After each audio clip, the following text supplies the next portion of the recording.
must disappear. Part 6. The Death of the Old Trader. Ego. When there is no one left to prove anything, this is the segment most traders never reach. Not because they can't read it, but because they can't endure it. Because to walk through this door, something in you must die. Not your account, not your career, but the old trader ego.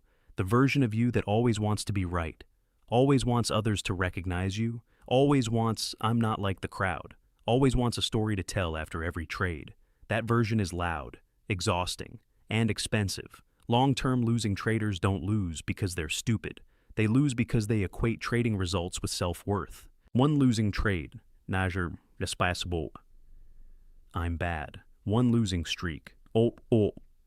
I'm not made for trading. One winning hit. I understand the market now. And from there, every trade becomes a referendum on your self-worth. This is what kills traders the fastest.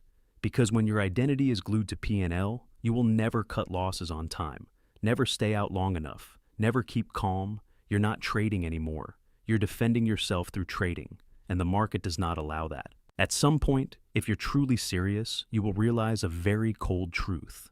Your old trader version cannot continue, not because it is bad, but because it was built for feelings, not for probability. You must hold a funeral for it. You must accept that. You don't need to be seen as good. You don't need to be seen as understanding the market. You don't need to win today. You don't need to have a great story. You only need to survive long enough. The death of ego is not loud. It has no climactic moment. It happens on very ordinary days. The day you don't show off a winning trade. The day you cut a loss without explaining. The day you stay out even though price runs beautifully. The day you no longer feel sad when others post their P&L. That day, a part of you dies, and you will feel empty. Very empty. Because before, ego gave you the feeling you were someone. And now, you are just a person executing a system. No spotlight, no role, no audience. Many traders turn back here. They go back to chasing feelings, chasing adrenaline, chasing a story to tell, and they will repeat the old loop forever.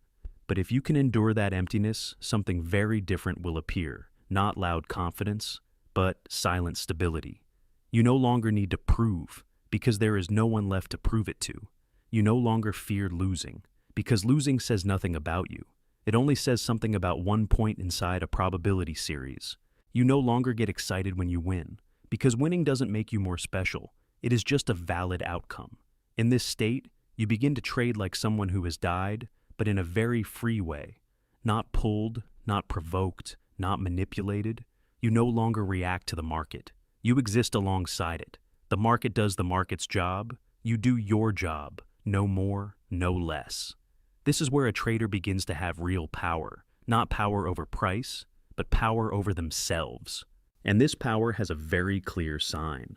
You no longer fear the future. Because you know, whatever the market gives you, you will respond the same way. Discipline, consistency,